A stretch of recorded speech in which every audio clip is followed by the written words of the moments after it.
Backyard Professor Math videos. I am excited for this video.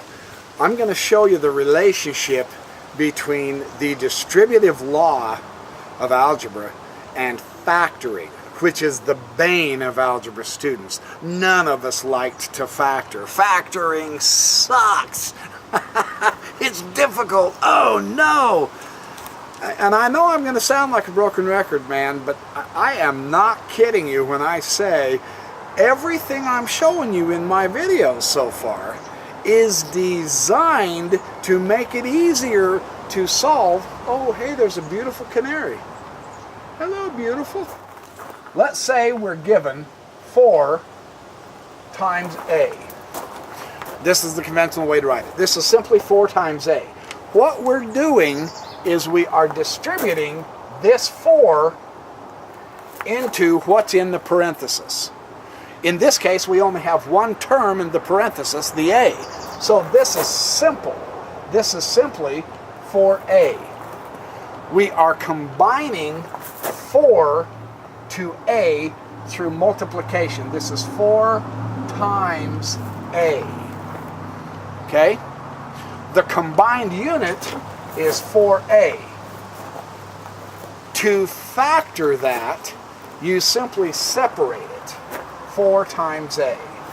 Technically, you can't factor this one because it's just a self-contained unit. But I want to build from here.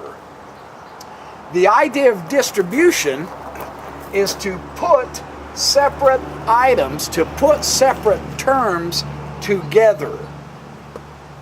4 times a unit of 4 multiplied by a unit of a combines them into 4a.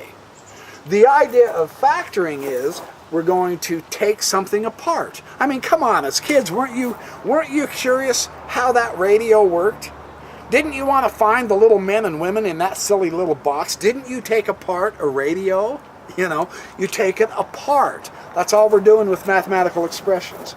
Let's amplify this a little bit to show you the illustration.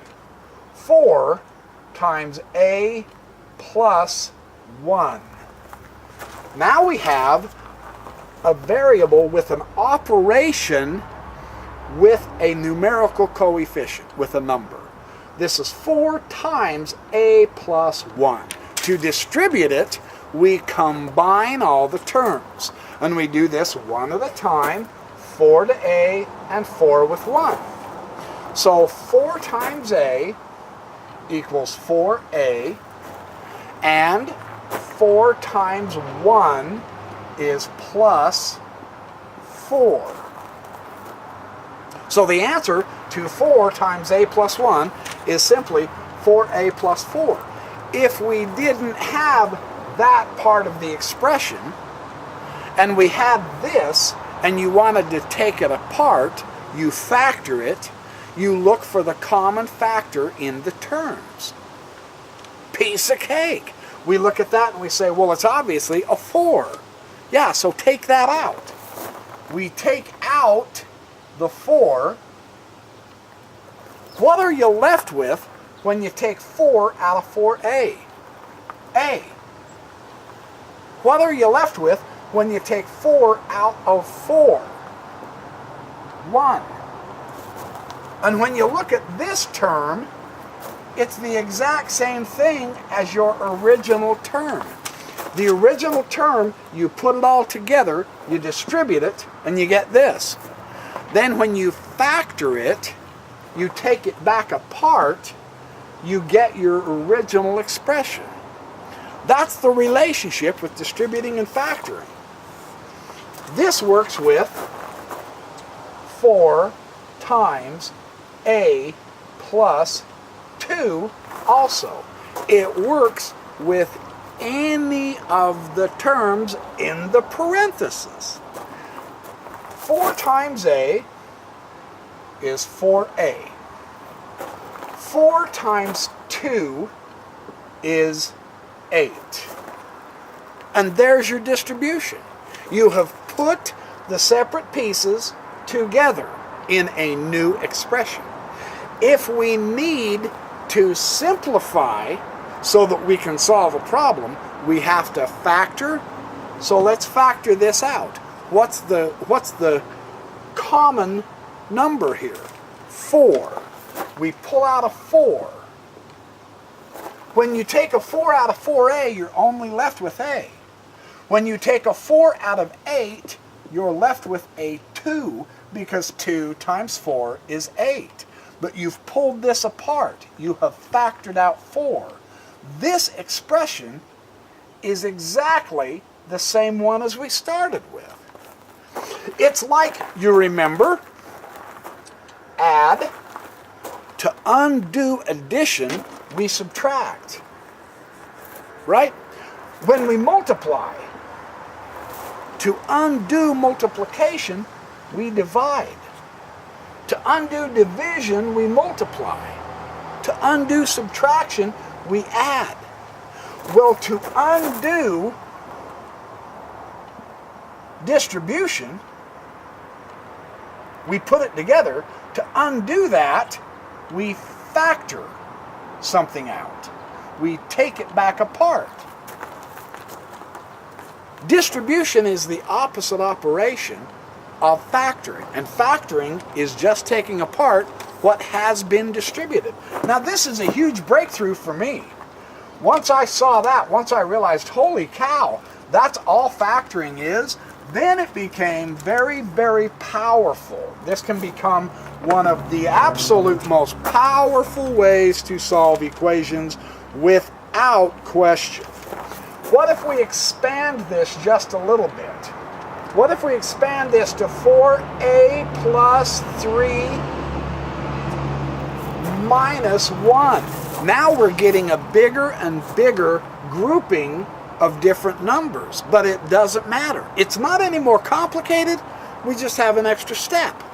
So 4a, this goes to 4a, 4 times a. 4 times 3 is plus 12, and 4 times negative 1, a positive times a negative is a negative. So this distributed in here gives us this new expression. If we want to take this apart, we take out the factor of 4. When you take out 4 out of 4a, you're left with a. When you take 4 out of 12, you're left with 3.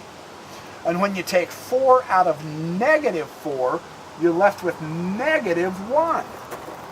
This is the combined version. This, we take it apart, and it's the exact same expression as what we originally started with. That's the relationship between distribution and factoring, and this is huge. I can't tell you how important it is that factoring can make our lives very much simpler. So let's practice and learn how to factor. Now, let's pick the pace up just a little. We have 4 times a plus 4 minus 2. You see how you can virtually create your own equations to practice yourself? I've put together all these equations myself for this video. 4 times a is 4a. 4 times 4 is 16. 4 times negative 2 is negative 8. Now, if I want to pull this expression back apart, if I want to factor this, I find the common factor of all 3 terms, 4. So I pull a 4 out, I'm factoring out a 4. What's left after 4a? A. What's left when you take 4 out of 16? 4. What's left when you take 4 out of negative 8? Negative 2. And it is the same expression. You can check yourself as your original. So you know, you put it together here, you pull it apart and factor it here, and this equation will, or this expression, will match that expression. That's big stuff. This is really important. Let's do another one. Let's do another one that gets just a little bit more complicated. 4, what if we have a 2a here instead of just an a? What if we have a 2a and a 6 and a 9 in that parenthesis. You can see it's picking up a little bit more in its complication, but that doesn't bother us because we know what to do. We're not lost here. We don't see this and say, uh-oh, well, I don't know what to do anymore. No. We multiply 4 into each term. 4 times 2a is 8a. 4 times 6 is positive 24. 4 times 9 is positive 36. Now, we take this apart by factoring. We pull a 4 out of this.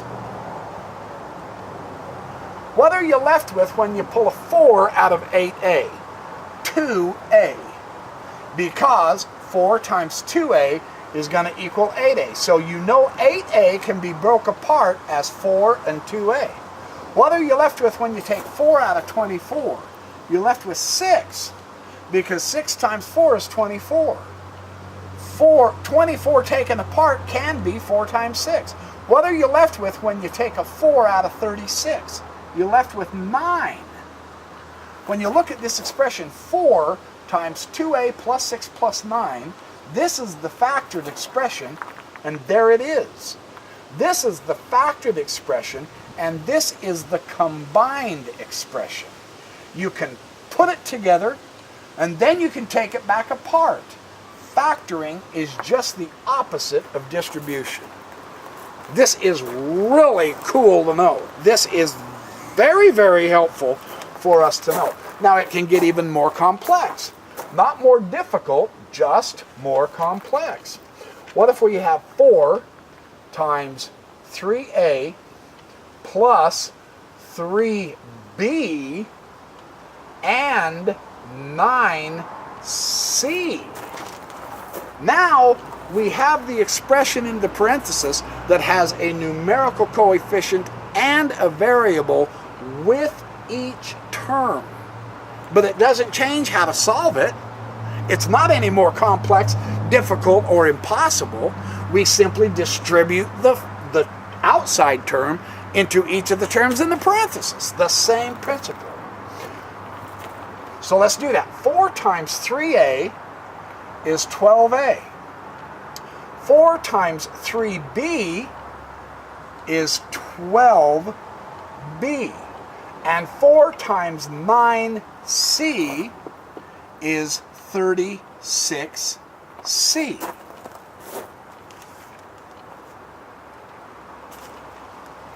Now, you pull out the factor here. And I know that it's not the best factor. I'm just showing this to you for illustration. We want to pull a factor of 4 out just to show you how factoring works. Technically, the best factor to pull out of this expression is going to be 12, right? We're going to pull out a 4. We pull out a 4. What are you left with when you pull a 4 out of 12a? 3a. What are you left with when you pull a 4 out of 12b? 3b. What are you left with when you pull a 4 out of 36c? 9c. And this expression is the exact original expression. Now let me show you what happens when we factor it with the greatest common factor. 12 goes into 12, as we know, but 12 also goes into 36. So this can be simplified even further than what we did here. Let's pull a 12 out of each part of this and see what we're given. We pull a 12 out. What are you left with when you pull 12 out of 12a? You're left with a. What are you left with when you pull a 12 out of 12b? You're left with a b. What are you left with when you pull a 12 out of a 36c? You're left with 3c. And that's the fully factored equation. This expression is the exact same thing as this expression, is the exact same thing as this expression. The relationship is putting together and pulling apart between distributing and factoring. That's the idea that we're learning here. These, when we get into long, big, hairy equations, when you can factor things out, it helps you reduce and simplify and cancel really, really fast. It's very nice. Let's do a different number. 10 times D plus 8E minus 60F. It doesn't matter what the variables are. It doesn't matter what the operations are within the parenthesis, plus and minus. It doesn't matter what number is out here being multiplied into the terms. We know how to distribute this. We want to put this together. 10 times D, I'll do it below, is 10D. 10 times 8E is plus 80E. 10 times negative 60F is minus 600F. And there's your expression. Now, if we wanted to pull this thing apart by factoring it, we pull out 10 out of each one of these numbers. So take 10 out. You're going to factor out 10 out of that entire expression. What are you left with when you take 10 out of 10D? You're just left with D, aren't you? What are you left with when you take 10 out of 80E? You're just left with 8E, because 8 times 10 is 80, and the E comes along. What are you left with when you take 10 out of negative 600? You're left with negative 60F. Why? Because negative 60 times 10 is negative 600F. So you know you factored that correctly after putting it together, because this expression is the exact same expression as this one. That's how you check. This is a very powerful, this is important to grasp this relationship. Let's do another one. Let's say 6 times x minus 2y. What does that equal?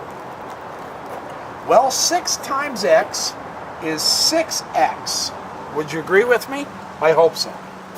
6 times negative 2y is negative 12y. So that is the answer to this expression. Now, if we wanted to take this apart, we look for a common factor in all of the terms. The common factor here is 6. 6 goes into 6, and 6 goes into 12. So we take out a 6. What are you left with after you take 6 out of 6x? You're left with just x, aren't you? What are you left with when you take 6 out of negative 12y? You're left with negative 2y. And this expression is exactly the same expression of our original expression. This is fantastic news. This is absolutely fantastic news. Let me show you some more of these, because we are going to run into these in physics, in chemistry, in astronomy. We are going to run into these in engineering. And 6n.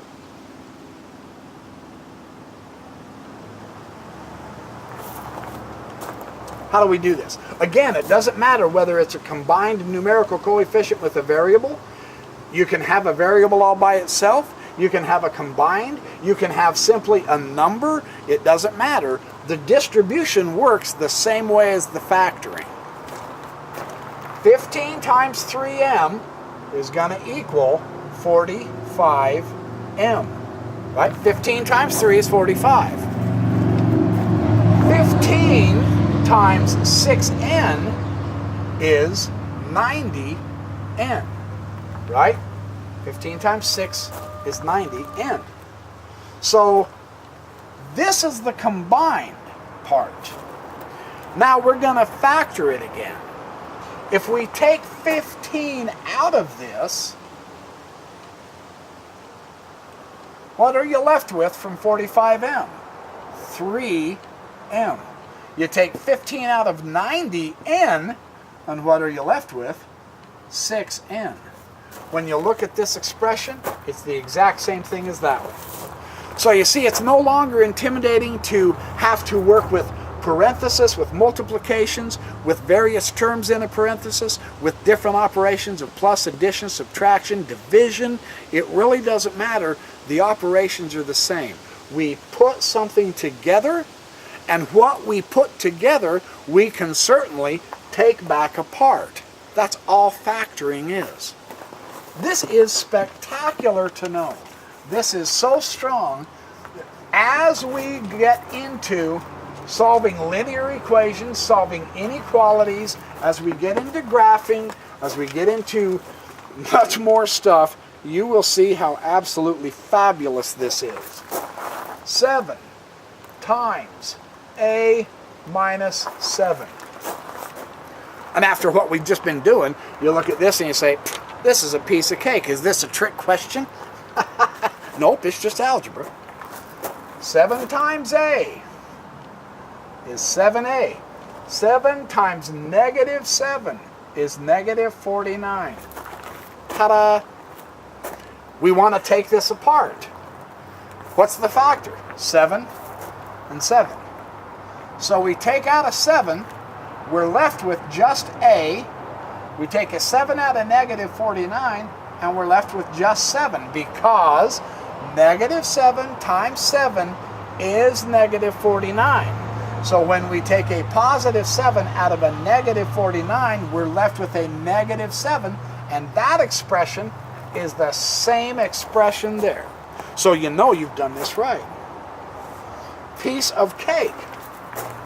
What if we're given 2 times 7n minus 8r minus 10s minus 11t. Holy shish kebab, dude, are you trying to hurt my brain? No.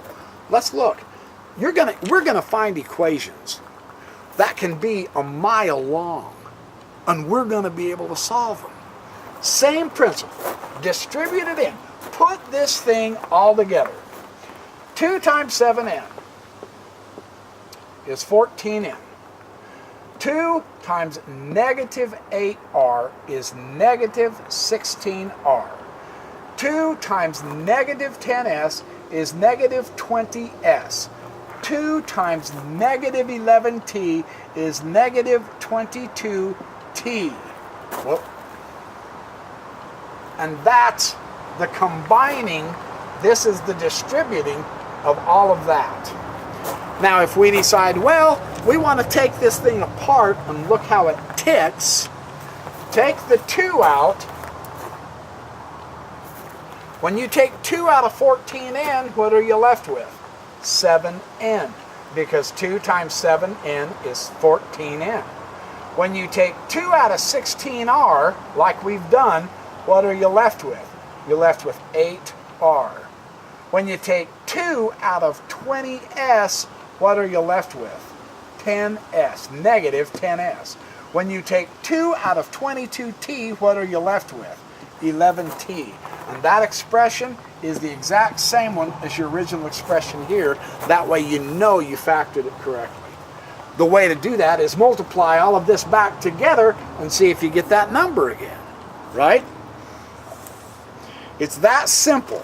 It's that important. 6 times x minus 12.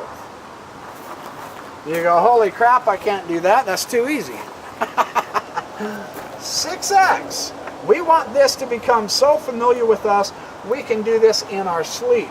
Minus 72. If you want to factor it back out, you go, yeah, well, all right. I take a 6. What are you left with when you take 6 out of 6x? X. What are you left with when you take 6 out of negative 72? You're left with negative 12. 6 times x minus 12. What do you know? 6 times x minus 12. It is that pea-picking easy. Even a dunderhead from Idaho can figure this stuff out, you know? Let's say we have 3f, that beautiful 3f, minus 6g, that lovely 6g, plus 9. You say, wait a minute, what are you doing to me? I don't see any kind of distribution possibility here. No, you don't. You're not going to distribute anything with this problem. You're going to factor it. It's already put together. So what's the factor? What's the common factor of 3f, 6g, and 9? Quick, quick. I'll give you a hint. It's not 316. See, you've eliminated one possibility already. No, you factor the 3, don't you? So, let's factor this baby. We pull a 3 out. Now, what are you left with when you take 3 out of 3f? F. Duh. What are you left with when you take 3 out of 6g? 2g. What are you left with when you take 3 out of 9? 3. There is your factorization. See, that's not so tough anymore, is it? Now that you know that you're undoing distribution, and you can double check yourself to make sure you get the right answer. Now you put this back together, and hopefully you'll get that equation. Well, 3 times f is 3f. 3 times negative 2g is minus 6g, and 3 times 3 is 9. And the two equations match. So you know that you factored that correctly. Right? Piece of cake. Well, okay, now we've been doing combined numbers and variables and all that. What happens if you have nothing but variables? That looks a lot more complicated, does it? BA plus BC minus BE. And then you go, yeah, see, dude, I haven't got a clue what to do. Duh. I don't have any numbers to pull out. No, but you do have variables. What is the common factor here of BA, BC, and BE? It is B, isn't it? So you factor out the B out of this expression. What are you left with when you take B out of BA? A. What are you left with when you take B out of BC? C. What are you left with when you take B out of negative BE? Negative E. There's your factorization using nothing but variables. See, you can do it with nothing but numbers, you can do it with the combined numbers and variables, or you can do this same operation with nothing but variables. It's the same principle. And that's great to know. So you got that one. So what happens if you have 9r and you've got 27s and you've got to subtract 12t? And you look at that and you go, holy shish kebab, dude. What's the common factor? It's simple. It's a 3. There's a 3 in 9r, there's a 3 in 27s, and there's a 3 in 12t. So you pull out a 3. What are you left with when you pull a 3 out of 9r? You're left with 3r, aren't you? What are you left with when you pull a 3 out of 27s? You're left with a 9s, aren't you? What are you left with when you pull a 3 out of negative 12t? You're going to have a negative, but you're left with a 4, a negative 4t. There's your factored expression of this expression here. You factored it properly with 3. How do you know if you factored it properly? You put it back together. So what's 3 times 3r? 9r. What's 3 times 9s? 27s. What's 3 times negative 4t is negative 12t. And there's your exact expression again. So you've proven to yourself that you not only can factor this out correctly, but you can put it back together again using the distributive law. This is sensational stuff. We're going to practice this a lot because we're going to use this a lot, especially in physics, chemistry, mathematics, etc. Whatever, engineers will constantly use this stuff. So this is what we're going to do. So anyway, happy calculating. Have a great life. And I will see you in the next video.